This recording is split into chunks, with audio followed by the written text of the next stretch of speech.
بسم اللہ الرحمن الرحیم. قابل صد احترام میر افضل صاحب،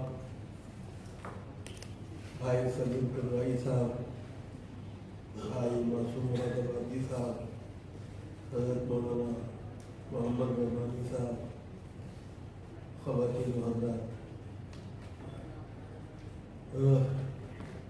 بات یہ کہنا نہیں چاہیے لیکن صرف ایک اعتراف ہے حقیقت کے طور پہ بیان کروں کہ میں پچھلے 3 دن سے اس قابل نہیں کہ کہیں مجھے جانا چاہیے. ڈاکٹروں کی رائے بھی نہیں، گھر والوں کی رائے بھی نہیں، لیکن ڈاکٹر سید احمد خان جو ہے ان کا ڈر اس قدر مجھ پہ طاری تھا کہ مجھے یہاں آنا پڑا. اور ایک دوسری وجہ اور بھی تھی کہ اردو سے میرا کوئی رشتہ پیشہ ورانہ نہیں، بلکہ اردو سے میرا وہی رشتہ ہے جو میری ماں کے دودھ کے ساتھ میرا رشتہ ہے. میری ماں نے مجھے ورثے میں 2 چیزیں دی، ایک میرا وجود اور ایک میری زبان. میں اپنے نطق کی ہر صدا کے لیے اگر کسی کا مقروض ہوں تو وہ اپنی ماں کا. اور اردو کے حوالے سے جب بات ہوتی ہے تو معاف کیجیے گا، اردو کا منظرنامہ اس ملک میں ہر جگہ ایک جیسا نہیں. سارا رونا پیٹنا ان لوگوں کا ہے جو اپنے کو اردو کا ٹھیکیدار بتاتے تھے. دبستان دہلی اور دبستان لکھنؤ کے بیچ کا مسئلہ ہے، بلکہ جو لاہور والوں کو اور پٹنہ والوں کو اور حیدرآباد والوں کو اور بمبئی والوں کو تو خاطر میں نہیں جاتے. حفیظ جالندھری نے تو بیچارے نے کہا کہ جنگ چھڑ جائے اگر ہم کہہ دیں یہ ہماری زبان ہے پیاری. یہ حالت تھی. تو اس صورت حال میں ایک بات جو اردو کا منظرنامے پہ یہ بہت سی باتیں ہوئی، کہا گیا مرثیہ مت پڑھیے، قصیدے بھی مت پڑھیے، لیکن کچھ باتیں ہیں جو سچی ہیں انہیں ماننا چاہیے. اور معاف کیجیے گا، سرکاروں کی بے حسی اپنی جگہ، لیکن زبانیں سرکاروں کی سرپرستی سے زندہ نہیں رہتی. اگر ایسا ہوتا تو سنسکرت کبھی نہیں مرتی اور ہندی زبان جو ہے وہ آزادی کے 75ویں سال میں بھی اس جگہ نہیں پہنچ پائی جہاں پہنچنا چاہیے تھا. ابھی یہاں بات ہو رہی ہے، جب اردو والوں سے پوچھیے دلی اور لکھنؤ کے بیچ میں کہ بھائی کیا بات ہے، کیوں آپ اردو نہیں پڑھتے ہو پڑھاتے بچوں کو، تو وہ کہتے ہیں کہ صاحب اردو کا رشتہ جو ہے روزگار سے نہیں. میرا یہ ماننا ہے کہ 4 چیزیں ایسی ہیں جن کا تعلق معدے سے نہیں دل سے ہونا چاہیے. ایک ماں، ایک ملک، ایک مذہب اور ایک مادری زبان. اس بات کا خیال یہ حقیقت ہے، اس کو ہمیں ماننا چاہیے. آپ معاف کیجیے گا، اردو کے بارے میں جو بھی سرکاروں پہ الزام ہے میں ان کی بالکل دفاع نہیں کروں گا، سرکاریں ذمہ دار ہیں. لیکن بقول میر افضل صاحب جیسے ابھی کہہ رہے تھے، دنیا میں فروغ اردو زبان کا سب سے بڑا ادارہ ہندوستان میں پایا جاتا ہے، پاکستان میں بھی نہیں پایا جاتا. NCPL جسے کہتے ہیں جی، جتنی اردو اکیڈمیاں ہماری ہیں اتنی دنیا میں کسی ملک میں نہیں. لیکن مسئلہ کیا ہے، یہ بدنظمی نگاہ باغباں کی برہمی تک ہے، مگر یہ برہمی اہل چمن کی بے حسی تک ہے. اصل مسئلہ یہ ہے، اس کو ہمیں مان کے چلنا چاہیے. آپ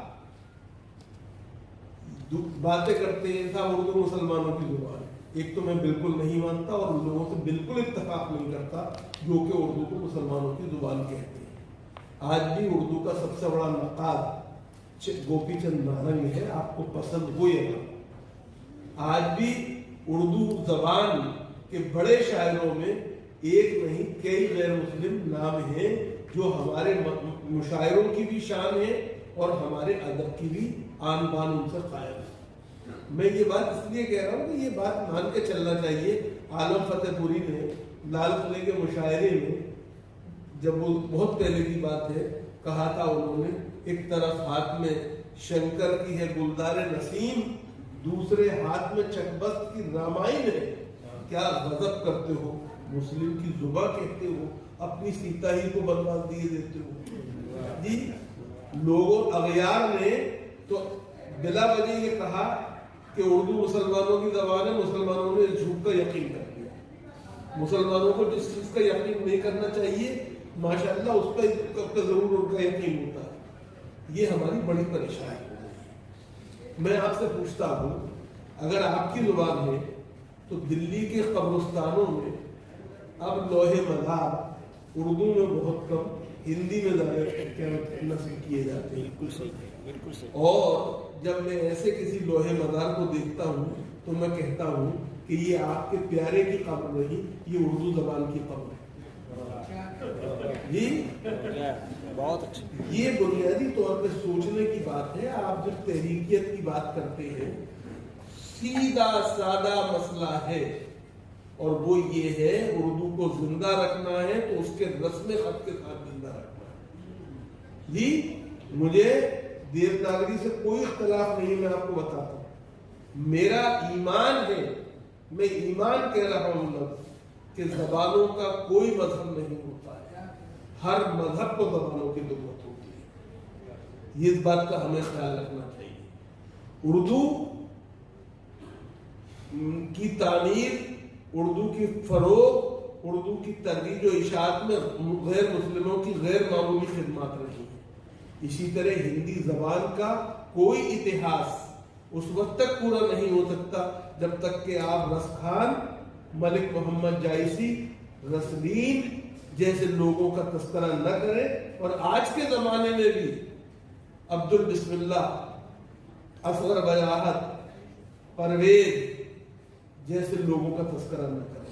تو اس لیے زبانوں کو خدا کے لیے مذہب کے خانے میں فٹ مت لیجیے اور دوسروں کے چکر میں مت آئیے۔ میں ایک بات، آپ معاف کیجیے گا کہ ایک بات آپ سے پوچھنا چاہتا ہوں اردو والوں سے۔ آپ 800 سال تک اس ملک میں برسر اقتدار رہے، مجھے ایک موقع بتا دیجئے تاریخ میں سے نکال کے جب لوگ گئے ہوں ذل الہی کے پاس اور انہوں نے کہا ہو کہ ذل الہی ہندی کو بھی کوئی جگہ دے دیجیے۔ نہیں، انہوں نے فارسی زبان سیکھی، سیکھنے کے بعد اس میں اس قدر قدرت حاصل کی کہ آپ کو پیچھے چھوڑ دیا، اور ہندوؤں کے اندر ایک پورا فرقہ وجود میں آ گیا جسے کائست کہتے ہیں۔ جی اور وہ معاف کیجیے گا، وہ فرقہ اور اس طبقے کے لوگ کتنے اردو دوست تھے، اس کا اندازہ اس سے لگائیے کہ پنڈت آنند نارائن ملا نے یہ کہا، میں اپنا مذہب بدل سکتا ہوں، اپنی زبان نہیں بدل سکتا ہوں۔ جی یہ ان کی حالت ہے۔ لیکن میں آپ سے ایک بات پوچھنا چاہتا ہوں کہ اس کے بعد فارسی نہیں، فارسی کے بعد جب اردو کا فروغ ہوا اور اس کو معاف کیجیے گا بازار میں اہمیت حاصل ہو گئی، تو ذل الہی کو بھی فارسی کو بے دخل کر کے اردو کو تخت پہ بٹھانا پڑا، اور اردو معلّہ چلے معلّہ کی زبان میں ہو گیا۔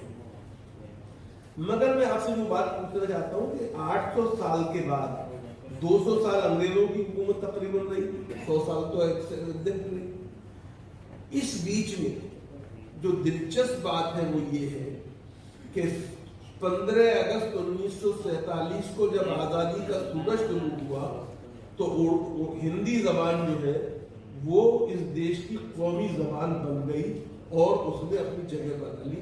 میں یہ پوچھنا چاہتا ہوں یہ کیسے ممکن ہوا؟ یہ اس لیے ممکن ہوا کہ 800 سال تک ان کے مردوں نے فارسی اور اردو میں غیر معمولی مہارت حاصل کی، لیکن اپنے گھروں کی عورتوں کو اور اپنے بچوں کو ہندی سے بیگانہ نہیں رہنے دیا۔ آپ کی حالت یہ ہے کہ ابھی 75 سال ہوئے ہیں اور آپ اردو کو چھوڑ کے علیحدہ ہٹ گئے ہیں اور رونا رو رہے ہیں کہ ہائے اردو اور وائے اردو. یہ بالکل وہی معاملہ ہے جیسے کہ لوگ معاف کیجیے گا ہمارا پورا طرز عمل یہ ہے کہ ہم محبت حسین سے کرتے ہیں لیکن دسترخوان کو زینت یزید کے پہنچتے ہیں. ہماری پریشانی یہ ہے اور بعد میں جب امام حسین شہید ہو جائے تو ہم کہتے ہیں یا حسین ہم نہ ہوئے. ارے بھائی آپ کا حق ہے, گزرے تھے حسین ابن علی رات ادھر سے, ہم میں سے مگر کوئی بھی نکلا نہیں گھر سے. یہی ہمارا معاملہ جو حسین کے ساتھ تھا وہی اردو کے ساتھ تھا. معاف کیجیے جی, ہم ماتم تو کرتے ہیں لیکن سر دینے کو تیار ہیں. تو یہ ایک صورتحال ہے, اس کے لیے ہمیں غور کرنا چاہیے. میں سید صاحب کو مبارکباد دیتا ہوں, ان کے رفقا کو مبارکباد دیتا ہوں اور تمام لوگوں کو جو کہ یونائٹڈ اردو فرنٹ سے جڑے ہوئے ہیں, جو طب یونانی سے جڑے ہوئے ہیں. اردو رسالوں میں جو کمی آ رہی ہے اس کی وجہ یہ بھی ہے کہ طب یونانی والوں نے انہیں اشتہار دینے کم کر دیے, ورنہ مسلمانوں کی قوت اور اردو زبان کی طاقت دونوں کا تعلق یونانی اس سے دوائیوں سے رہا. یہ بات بھی ہمیں سمجھنی چاہیے. میں ایک بات اور, علامہ اقبال کا آج جو کیا دن ہے, اقبال میرے نزدیک شاعر نہیں وہ ساحر ہے جی. اور اقبال جو ہے بنیادی طور پہ ہندوستان کے شاعر ہیں, ہمارے شاعر ہیں. وہ فکر مشرق کے ممتاز ترین نمائندے ہیں. ہمیں کوشش کرنی چاہیے کہ ہم اقبال کو صحیح طور پہ سمجھنے کی کوشش کریں. ہماری بڑی پریشانی یہ ہے, ہم ہندوستانی ہو یا پاکستانی, مسلمان ہو یا ہندو, ہماری پریشانی یہ ہے کہ ہم اپنے آپ کو تو سچا مذہبی انسان نہیں بنا پائے ہیں, لیکن ہم نے پھلوں پر, جانوروں پر اور رنگوں پہ مذہب کی مہر لگا دی ہے. اس ملک میں گائے ہندو ہے, اونٹ مسلمان ہے, شریفہ ہندو ہے سیتا پھل کے نام سے, اور کھجور مسلمان ہے, ہرا رنگ مسلمان ہے اور گیروا رنگ ہندو ہے. یہ تمام چیزیں چھوڑیے, آئیے ایک نئے ہندوستان کی تعمیر کریں اور اقبال کی زبان میں اس بات کو سچ بنائیں کہ شکتی بھی شانتی بھی بھکتوں کے بیچ میں ہے, دھرتی کے باسیوں کی مکتی کے بیچ میں ہے. بہت بہت شکریہ.